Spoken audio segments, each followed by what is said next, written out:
और सभी साथियों को नमस्कार।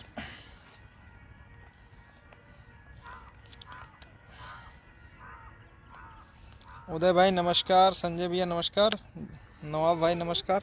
जितने भी साथी जुड़ रहे हैं सभी साथियों को नमस्कार।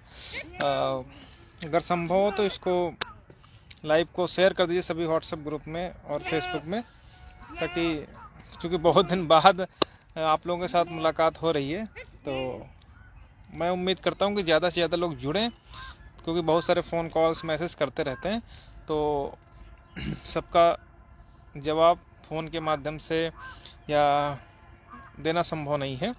प्रमोद मौर्य भैया नमस्कार, बहुत बहुत बधाई हो आपको, शुभकामनाएं। प्रमोद भैया का बिहार टीजीटी में हो गया है।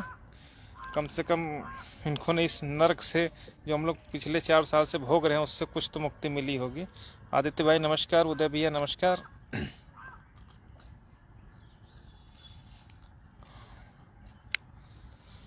तो साथियों शेयर कर दीजिए सभी ग्रुप्स में, तो फिर आगे हम लोग थोड़ा सा विस्तार से वार्ता करते हैं। जो भी साथी हैं जुड़े हैं, अगर उनके, चूँकि बहुत सारे साथियों के शंका वाली बात रहती है, कुछ पूछना चाहते हैं, तो आज कमेंट में आप लोग कमेंट कर दीजिएगा। मैं सबकी बातों को कंक्लूड करने की कोशिश करूँगा, क्योंकि बहुत दिन बाद आपसे मुलाकात हो रही है, तो जाहिर सी बात है कि जो भी चीज़ें क्लियर होनी चाहिए वो आप लोगों के सामने क्लियर हो जाएंगी। अतुल भाई नमस्कार, जितेंद्र भैया नमस्कार।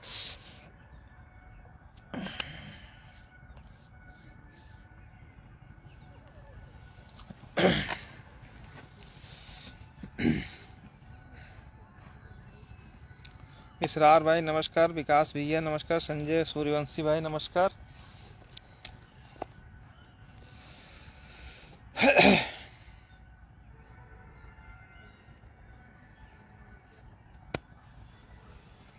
विजयपाल भाई हैं, अनुज वर्मा भी हैं विश्वास से।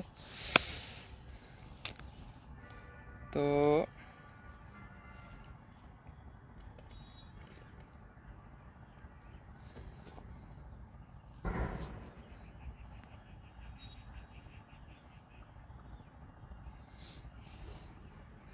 जितने भी साथी जुड़ जा रहे हैं, तो जिन जिन ग्रुप्स में अगर वो हैं तो एक बार शेयर कर दे तो ज़्यादा बेहतर रहेगा, तो अधिकतम लोगों तक जो है हमारी बात पहुंच जाएगी।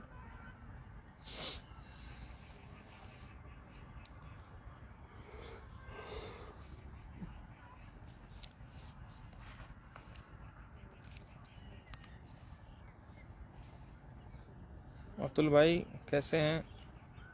सौरभ साक्य भाई नमस्कार। सचिन धीमान, प्रेम भाई हैं, तो सभी साथी जुड़े हुए हैं, पुराने साथी नए साथी जितने लोग भी हैं। 4 बज गया, ऐसा तो नहीं हम लोग हाँ।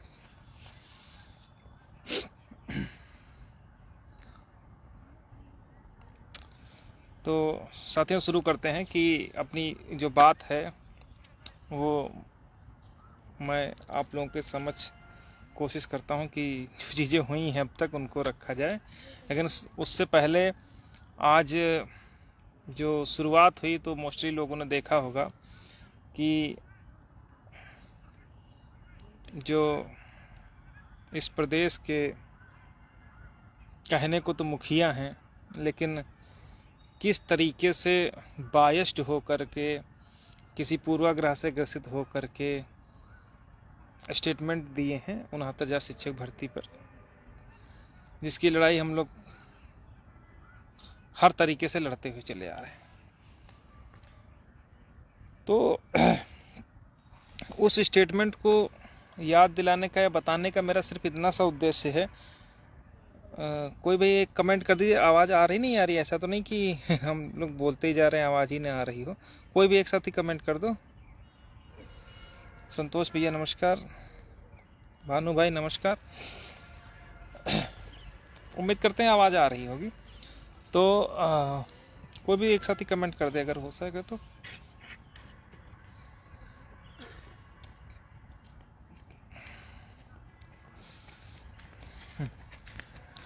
तो बाबा जी का स्टेटमेंट क्या है कि हम इतनी सीटें आरक्षित थी, इतने की वजह हमने इतना बड़ा कर दिया, किसी प्रकार का कोई नुकसान नहीं किया, ये सारी चीज़ें सब हो रही। सबने उनका स्टेटमेंट सुना, वो सदन में खड़े होकर के बोल रहे हैं।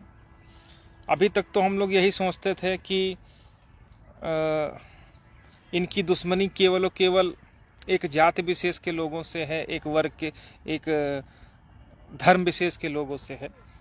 लेकिन आज का स्टेटमेंट जो उनकी जुबान पर आया वो उनका स्टेटमेंट नहीं, बल्कि वो उनकी पूरी की पूरी जो विचारधारा को प्रदर्शित करता हुआ स्टेटमेंट है। पिछली बार इस बंदे ने सदन में खड़े होकर के एक जाति और एक धर्म के लोगों को टारगेट किया था। मैं नाम नहीं लूँगा कि किस जाति के लोगों को टारगेट किया था, किस धर्म के लोगों को टारगेट किया था। अदरवाइज आप लोग जान जाओगे ना कि यादव और मुस्लिम को लेकर के उन्होंने बात कही थी कि ये गोली के भूखे हैं। ठीक है, तो मतलब इतना ज़्यादा जहर उस पर्टिकुलर जाति, उस पर्टिकुलर धर्म के लोगों के प्रति उनके दिमाग में विद्यमान है। अब आज का जो स्टेटमेंट है उसमें पूरी ओबीसी कैटेगरी और एससी कैटेगरी यानी दलित और पिछड़ों के प्रति उनका क्या सोचना है वो उन्होंने जग जाहिर कर दिया कि वो पूरी तरीके से एक वर्ग विशेष, कुछ जाति विशेष के साथ ही हैं, बाकी दलित और पिछड़ों के वो किसी भी तरीके से हितैषी नहीं हैं, भले ही इनकी संख्या 85% हो। उनको केवल अपने लोगों को अंदर करना है, अपने लोगों को बचाना है और उनके साथ वो संभव जितना हो सकेगा उतना खड़ा हुए हैं आज तक और आगे भी खड़े रहने की उनकी एक तरीके से नियत है। ये बताने का मेरा उद्देश्य सिर्फ इतना सा है कि आप लोगों को ये एहसास होना चाहिए कि किन लोगों से लड़ाई लड़ने के बाद हम लोग इस स्तर पर पहुंचे। यही इनकी स्थिति रेड कोर्ट में थी। उनको लगता था कि हम सब कुछ, इनको कुछ नहीं देंगे। नतीजा उनकी पूरी भर्ती रेड कोर्ट से उड़ी। फिर स्पेशल अपील में उनको भी पूरा एकदम उनका कच्चा चिट्ठा वो पूरी तरीके से माननीय उच्च न्यायालय की लखनऊ खंडपीठ ने पूरा उनकी पूरी भर्ती, पूरी शुचिता, पारदर्शिता की धज्जियां उड़ा करके रख दी और पूरी की पूरी लिस्ट रद्द कर दी। उसके बावजूद भी आज की डेट में उनको ये समझ में नहीं आया कि वास्तव में जो नुकसान दलित पिछड़ों का हुआ वो किस स्तर तक हुआ, कैसे हुआ है। उसका रीजन यही क्योंकि जो लोग शासन और प्रशासन यानी जो लोग विभाग चला रहे हैं, जो लोग प्रदेश चला रहे हैं, उन सब में कुछ विशेष लोग ही बैठे हुए हैं और वो विशेष लोगों का सिर्फ एक ही उद्देश्य है कि किन प्रकार किसी तरीके से वो अपने लोगों को ही अंदर करें, अपने लोगों को ही बचाएं। इसके लिए पूरी तरीके से कटिबद्ध हैं और पूरी तरीके से वो लोग अपना काम कर रहे हैं। लेकिन मैंने पहले भी कहा कि हमारे साथ या हम लोगों के साथ में ऐसा कदापि नहीं है कि अगर गलत हुआ है और हम लोग सच की लड़ाई लड़ रहे हैं और हमारी नीयत साफ है तो उसका परिणाम निश्चित रूप से हम लोगों को मिलेगा और उसका परिणाम हम लोगों के लिए मिला। और वो ना केवल ऐसा मिला, पूरे देश ने देखा इनकी जो पाप जो इन्होंने किया, जो अन्याय इन्होंने किया, जो दलित पिछड़ों को हकों को मारने का जो कार्य किया, छीनने का जो कार्य किया, वो सारा का सारा पूरा एक्सपोज करके रख दिया माननीय उच्च न्यायालय की खंडपीठ ने। पूरे देश ने देखा कि किस तरीके से उत्तर प्रदेश में राशन तेल चना की आड़ में दलित पिछड़ों के भविष्य को बर्बाद किया जा रहा है और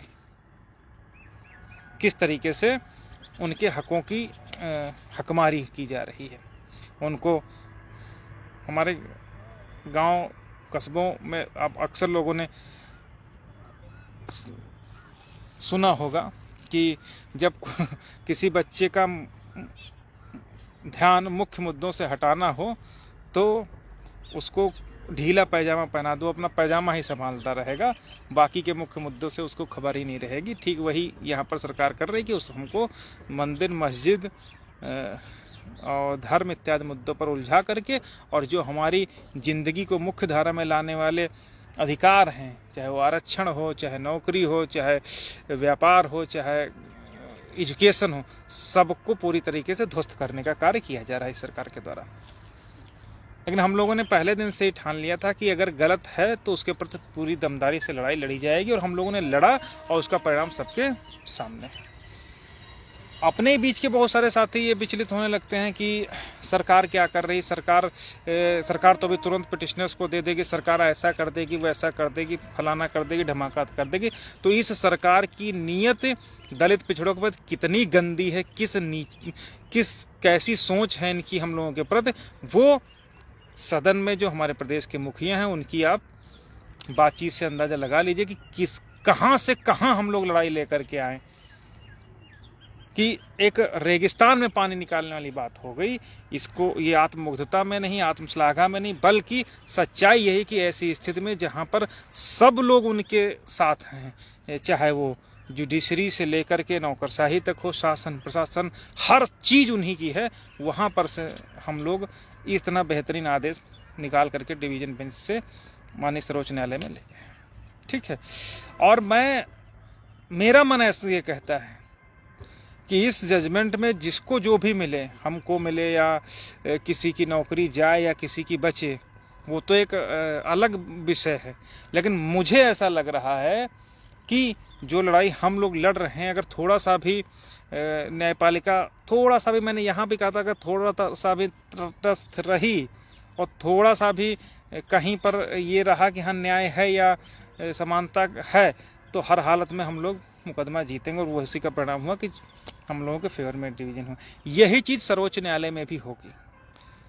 मैं बहुत बड़ी बड़ी बातें नहीं करूंगा कि जो लोग कहते थे कि फलाने का ATRE का ये नहीं चेंज होगा, वो नहीं चेंज होगा, बी नहीं होगा, वो तो अलग बात है, लेकिन डिवीजन बेंच का जजमेंट अपने आप में परिपूर्ण है, अपने आप में वो है, वो इतनी आसानी से या कह लीजिए कि नहीं ही बदलने की स्थिति में है। ठीक है, उसका रीजन ये है कि कहीं पर भी उस जजमेंट में कहीं पर भी कोई कमी नहीं है। जो भी विपक्ष की तरफ से या ऐसे लोगों की तरफ से आर्गुमेंट होंगे, उनका सबका जवाब देने में हम पूरी तरीके से सक्षम है और उनका जवाब दिया जाएगा। लेकिन अक्सर यही होता ना कि लालच आदमी को बहुत कुछ करने पर मजबूर कर देता है। किसी को कुर्सी का लालच रहता है, किसी को कुर्सी इन द सेंस पद का लालच रहता है, किसी को पैसे का लालच रहता है, किसी को कोई लालच रहता है। इसी लालच का फायदा उठा करके एक बहुत बड़े मठाधीश जो बनते थे हमारे देश के, उनको शायद उस बात का अंदाजा नहीं रहा होगा और जाते जाते ये कहा कि बहुत बड़ा मैटर है, बहुत स्थिति है, उस जजमेंट को आंशिक रूप से होल्ड कर दिया, ओबेंस कर दिया। और वो सिर्फ इसलिए किया कि जितना बवाल मच रहा है, अभी सदन शुरू होगा, उपचुनाव हैं, तो मतलब जाते जाते वो नमक का कर्ज अदा कर गए। अब इसका रिजल्ट आने वाले कुछ समय में देखने को आप लोगों को मिलेगा। ठीक है, मैं किसकी बात कर रहा हूँ सब लोग समझ गए होंगे। ठीक है, ये कोई और नहीं है, ये वही लोग हैं जिनको लोग समझते थे कि इन्होंने बहुत बढ़िया काम कर दिया। ठीक है, ये पूर्व सीजें। ठीक, तो अब इतना सब कुछ है, लेकिन अब दूसरी बात आते हैं कि जो इस समय कुछ सुनवाई को लेकर के इशू है, हम लोग पूरी तरीके से लगे हुए हैं। ज़्यादा से ज़्यादा आप थोड़ा सा डिले कर सकते हो। आप हाई कोर्ट में बहुत प्रयास किए, आपकी, हमको मालूम था कि भाग तुम इसीलिए रहे हो ना क्योंकि तुम गलत हो। यही काम सिंगल किए, वहां इनका धज्जियां उड़ गई, डिवीजन किए वहां इनकी धज्जियां उड़ गई, यही काम वो सुप्रीम कोर्ट में कर रहे हैं। तो मैं पहले भी कर रहा हूं, अब भी कर रहा हूं कि आप शुतुरमुर्ग की तरह अगर रेत में गर्दन ये लोग घुसा लेंगे तो उसका मतलब ये नहीं कि बाहर अंधेरा हो जाएगा या रात हो जाएगी। वो जब सर ये निकालेंगे तब इनको सामने खड़े हम लोग मिलेंगे कि हाँ, हम लोग अपने अधिकारों के प्रति सजग हैं और हम लोग कहीं नहीं जाने वाले हैं जब तक हमारा अधिकार हमको नहीं मिल जाता। तो वहां भी इनका प्रयास ये है किसी तरीके से कि लिंगरान कर दें ताकि ये लोग इकोनॉमिक रूप से, आर्थिक रूप से टूट सके, जैसा कि यहाँ पर से लेकर के हर जगह पर ये लोग करते आए हैं। लेकिन चूंकि अब लड़ाई इतनी लड़ी गई है तो अब लास्ट मोमेंट पर तो कहीं पर पीछे हटने का या हार मानने का या हतोत्साहित होने का प्रश्न ही नहीं उठता। बीच में दिक्कतें हमारे साथ बहुत सारी थीं, उस वजह से हम लोग पर्याप्त समय नहीं दे पाए, अदरवाइज उम्मीद थी कि इधर ही काम अपना हो जाता। ठीक है। इसके अतिरिक्त हम लोग 3-3, 4-4 बार मेंशन कराए, कोर्ट ने उसको सुना। चाहे पूर्व चीफ जस्टिस ऑफ इंडिया जिनको बहुत बड़ा नाम चलता था, चंद्रचूड़, धनंजय यशवंत चंद्रचूड़, बहुत बड़ा नाम चलता था कि यार बहुत बड़ी तोप हैं, उनके यहाँ भी मेंशन कराए। वो क्या कह रहे हैं कि हमारे पास और भी मुकदमे हैं, उसका कई बार है, तो जबकि उन्होंने टॉप 2 में रखने के लिए कहा। वो शायद इसलिए कहा तब तक उनके पास हो सकता है ऑफर न पहुंचा हो, या हो सकता है मामले की गंभीरता का अंदाजा उनको ना रहा हो, और जब हुआ हो तो भाग खड़े हुए। ये मैं नहीं कह रहा हूं, अगर आप पिछला कुछ घटनाक्रम उठा करके देखेंगे तो सब भाग खड़े हुए। इसी तरीके से अब नई कोर्ट में जब मैटर आया है तो वहां पर भी अगर रेगुलर हम लोग मेंशन करा रहे हैं, पिछली 3 सीनियर हमारे बार में खड़े हुए हैं, आप लोग खुद लाइव भी देख सकते हैं, अन्य तरीके से भी देख सकते हैं कि खड़े हुए थे नहीं खड़े हुए थे। ठीक है, वहां खड़े, वहां पर भी मेंशन करा, तो कोर्ट ने कहा जैसे चल रहा वैसे थोड़ा सा चलने दीजिए। तो इधर शायद जाड़े की छुट्टियां क्रॉस करना वो लोग चाह रहे होंगे, जो भी चीजें स्थितियां। हालांकि 19 को मैटर लगा है, हम कोशिश करेंगे सप्लीमेंट्री में अपना मैटर आ जाए और इनके लगातार हम लोग पिंच करते रहें कि हेयरिंग करो। ठीक है, तो आप लोग ये सोच के देखिए कि हमारा क्या मैटर इतना छोटा है कि कोई ऐसा अछूता रहेगा जिसको हमारे मैटर, इस पूरे उत्तर प्रदेश छोड़िए, पूरे देश में शायद ही कोई ऐसा एक्टिव मेंबर्स होगा जिसको 69,000 शिक्षक भर्ती आरक्षण महाघोटाले के विषय में जानकारी ना हो। तो इन जो लोग वहां बैठे हैं, ऐसा संभव ही नहीं है कि उनको इस मुद्दे की खबर ना हो। तो इसीलिए कहीं ना कहीं मुझे ऐसा लग रहा है कि पहले वो साहब भागने की फिराक में थे, अभी हो सकता है ये साहब भागने की फिराक में हो। अदरवाइज इतना करवाने के बाद कोई भी कोर्ट कहते ठीक है भाई बताइए, मोटा मोटा बता दीजिए क्या आपका मैटर है, इतना तो करता ही करता है। लेकिन कहीं ना कहीं मुझे थोड़ा लग रहा कि जो लोग बैठे हैं, जिनको ये जिम्मेदारी दी गई है इस देश के संविधान के द्वारा न्याय देने की, वही लोग थोड़ा सा बिदक जैसे रहे हैं या हिचक रहे हैं। उसका कारण सिर्फ इतना है कि ऊपर से सत्ता से किस हद तक प्रेशर उन लोगों के पास है वो मैं बखूबी समझ रहा हूं। और ये लोग, आप पता नहीं आप लोग समझ रहे नहीं समझ, लेकिन मैं चूंकि आंखों से देखा हूं हर चीज, इसलिए मैं खुद समझ रहा हूं कि दबाव में वो लोग उतना है कि मैं क्या ही बताऊं आपको। अब एक और मैटर था, एक अलग मैटर था, उसमें क्या है कि शासन स्तर से फोन तक जाते थे कि इसमें ये करना है और वो करवाने के लिए पूरी तरीके से प्रयासरत थे। ठीक, तो हमारा मैटर में तो पूरा ये तो एक धब्बा हो गया, ये एक पूरा एक धब्बा है इस उत्तर प्रदेश की दलित विरोधी पिछड़ा मानसिकता वाली सरकार के कार्यकाल पर, कि इसने ये सच उजागर कर दिया कि ये हाथी के दांत इनके हैं, खाने के और हैं, दिखाने के और हैं। ऊपर से तो ये अम्बेडकर को भी पूछेंगे, ऊपर से तो ये काशीराम को भी पूछते हैं, ऊपर से तो ये राम मनोहर लोहिया को भी पूछते हैं, लेकिन अंदर से गर्दन एससी की भी काटते हैं, गर्दन ओबीसी की भी काटते हैं, और बराबर काटते हैं। उसमें कहीं पर भी जो है कोई भी पक्षपात नहीं करते। जितनी मजबूती के साथ ओबीसी का गला काटते हैं, उतनी ही मजबूती के साथ एससी का गला काटते हैं। वो काम ये लोग लगातार कर रहे हैं।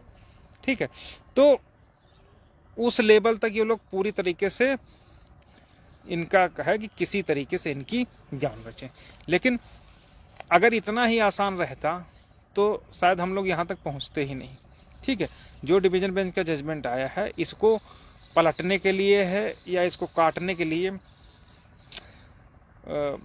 हमें नहीं लगता कि कुछ भी मिलेगा उन लोगों को कि कोई तर्क वितर्क, जो भी चीज़ें उनकी हैं, कोई कहता है डिस्ट्रिक्ट वो जिला वरीयता, इनको जिला भी चाहिए, नौकरी भी चाहिए, आरक्षण भी चाहिए, तो सब कुछ है। मैं फेसबुक पर ना डिवीजन बेंच में अपने पत्ते खोला था ना यहाँ खोल रहा हूँ, सबका जवाब मिलेगा, माकूल मिलेगा, उसमें कहीं से भी कोई हम लोग पीछे रहने वाले नहीं हैं। हर चीज़ का जवाब देंगे और जवाब है हमारे पास, लेकिन पहले चिल्लाने से कोई मतलब नहीं है। ठीक है, तो ये सारी बातें हैं। इसके अलावा शासन स्तर पर भी हमारी अभी पिछले दिनों हम लोग जब दिल्ली में भी थे, आज भी कल भी बुलावा था, तो भी हम लोग ऐसे सोर्सेस की तलाश में थे कि जहाँ से चीज़ों को बिना लड़े भिड़े, बिना किसी आरोप प्रत्यारोप के, किसी तरीके से जो हमारा उद्देश्य है उस उद्देश्य की पूर्ति हो जाए।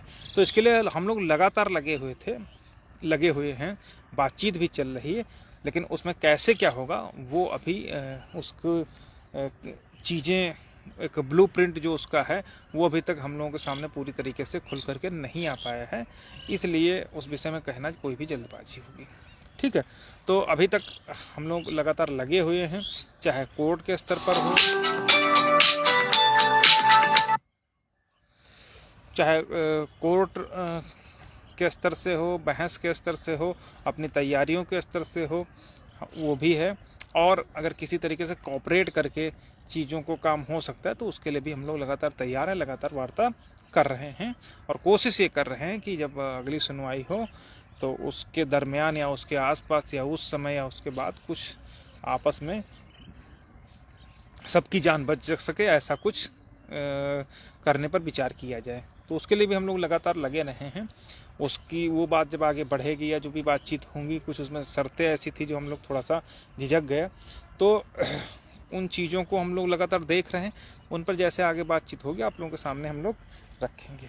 ठीक है, तो पूरा मोटा मोटा आप लोग समझ गए होंगे कि फिलहाल जो डिवीज़न बेंच का जजमेंट है उसमें कहीं से भी कोई बदलाव होता मुझे तो कम से कम नहीं दिख रहा है। बाकी अगर किसी का दिख रहा तो किस नज़रों से देख रहा है वो अलग बात है।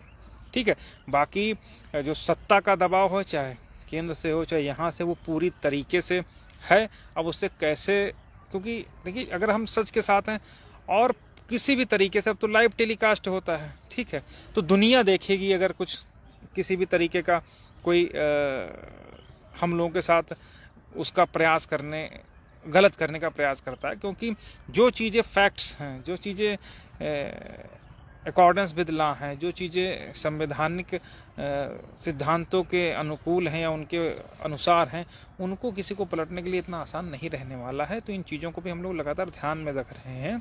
ठीक है, लास्ट में वही बात आएगी जब मैं यहाँ हूँ, वही बात है कि साहब सरकार ने गलत किया, हम क्या करें। यही चीज़ तो हम भी कह रहे हैं, सरकार ने गलत किया तो हम क्या करें, यही बात वो लोग भी कहेंगे। इसके अलावा उनका कोई भी तर्क कुतर्क काम नहीं करने वाला, ये मैं बता दे रहा हूँ। बाकी चूँकि वो लोग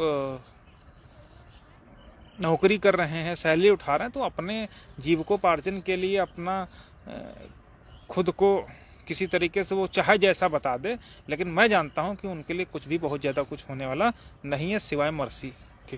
ठीक है, अब देखने वाली बात यह है कि मर्सी उनके साथ ज़्यादा रखी जानी चाहिए जो लोग गलत होते हुए भी नौकरी कर रहे हैं, या मर्सी उनके साथ ज़्यादा होनी चाहिए जो लोग सही होते हुए भी धूल फांक रहे हैं सड़कों पर, आर्थिक रूप से और मानसिक रूप से हर तरीके से चोट खा रहे हैं और अपनी लड़ाई लड़ रहे हैं। तो ये सब बातें हैं। ठीक है, इतनी चीज़ें तो ये मैं उम्मीद करता हूँ सारे लोग समझ गए होंगे। हम लोग शांत नहीं हैं, बीच में बहुत सारी दिक्कतें हुई, उनका मैं जिक्र नहीं करना चाहूँगा। उससे जस्ट थोड़ा सा हम लोग की जो काम में थोड़ा सा जो है ब्रेक लगा, स्लो हुए, लेकिन अब पूरी तरीके से हम लोग तैयार हैं।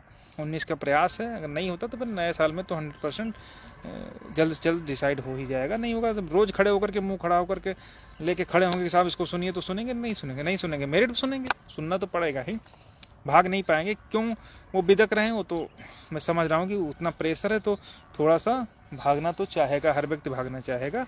जैसे हाई कोर्ट में भागे, फिर जस्टिस शुक्ला साहब को बिठाया गया, वह उनको जिस काम के लिए लाया गया था वो चुपचाप बढ़िया करके किए। इसी तरीके से डिवीज़न बेंच में अगर आप देखें तो कितनी बेंचें बदली, जस्टिस राजन राय की बदली, जिनके साथ हम लोग सोचते रहे ये तो आएंगे भी उड़ा के रख देंगे, वो भी बेचारे भाग खड़े हुए।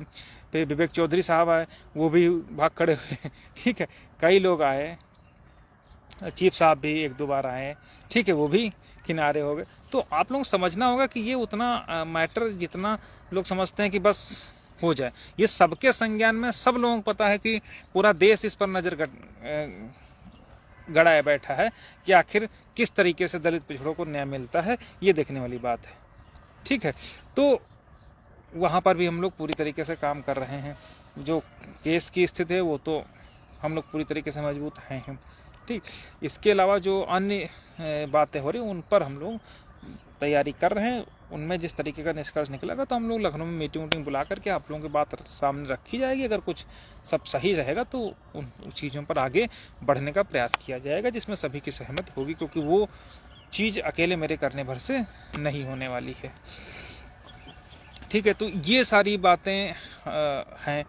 और अब आने वाला समय जो है उसमें लगभग हम लोगों की जो जितने तैयारी है वो पूरी तरीके से कंप्लीट है। उसमें जो डॉक्यूमेंट्स, अब मैं आपको एक बात मज़ेदार बताता हूँ कि ये लोग इतने मजबूत हैं कि जो फैक्ट्स थे, जो हाई कोर्ट से सुप्रीम कोर्ट एसएलपी में फाइल करने चाहिए थे, हमारे जो फैक्ट्स थे उनको इन लोगों ने निकाल दिया, डॉक्यूमेंट ही निकाल दिया और अपना ले जा करके फाइल कर दिया। जबकि नियम ये होता है कि आप जो हाई कोर्ट में जब फाइल हुई है उसकी कॉपी यथा जो मतलब ओरिजिनल कॉपी है वो कॉपी पूरी की पूरी वहाँ पर लगनी चाहिए, ताकि जब बहस हो तो उसी में चीज़ें बता सके, एनेक्जर नंबर ये, पेज नंबर ये।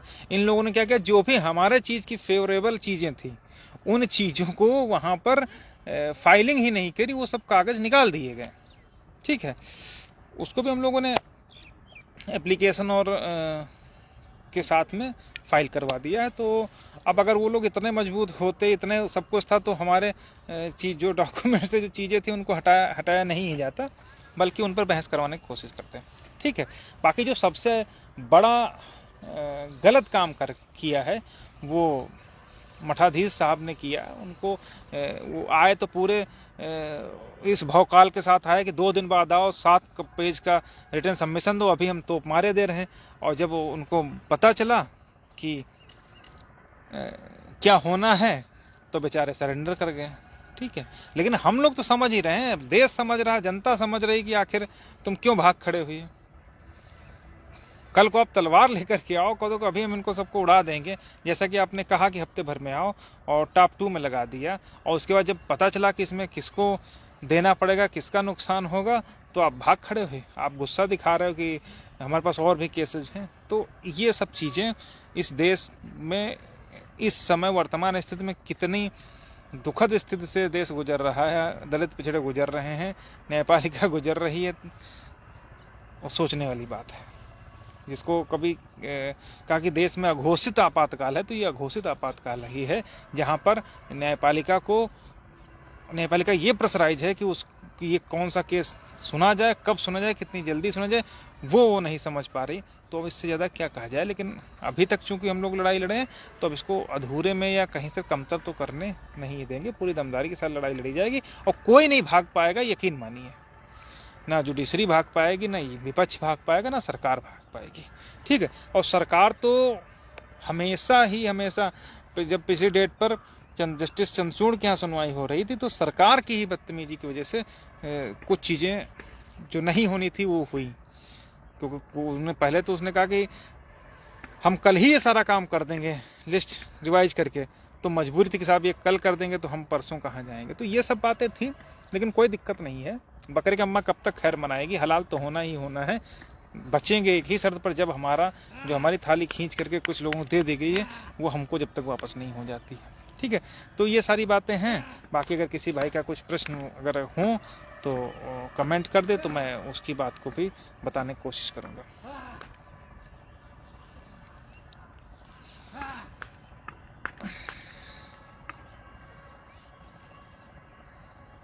कमेंट हम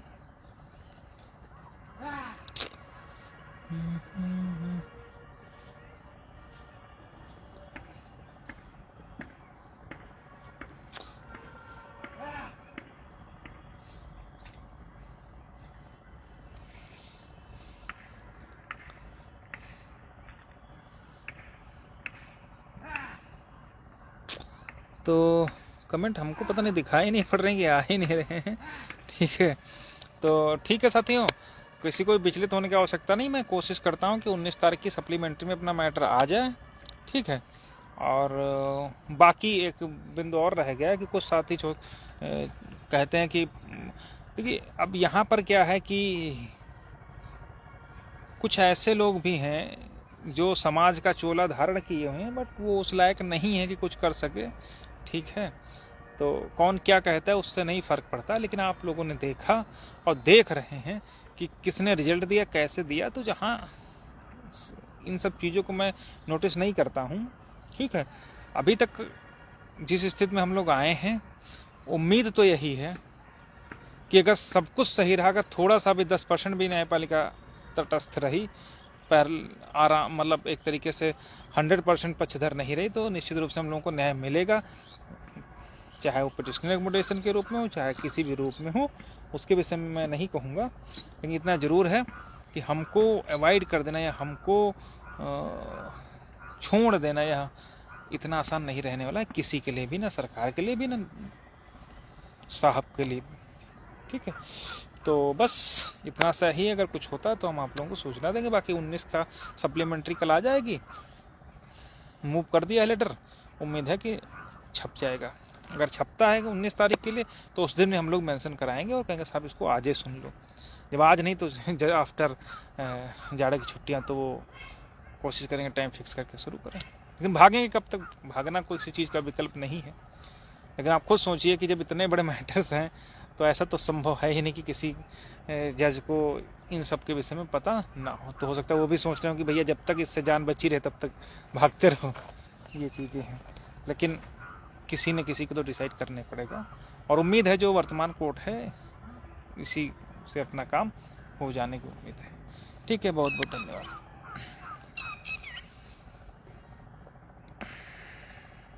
दीपक वर्मा भैया नमस्कार, क्षमा चाहेंगे अगर आपका फ़ोन नहीं उठा सके, तो ये सब बातें हैं। ठीक है।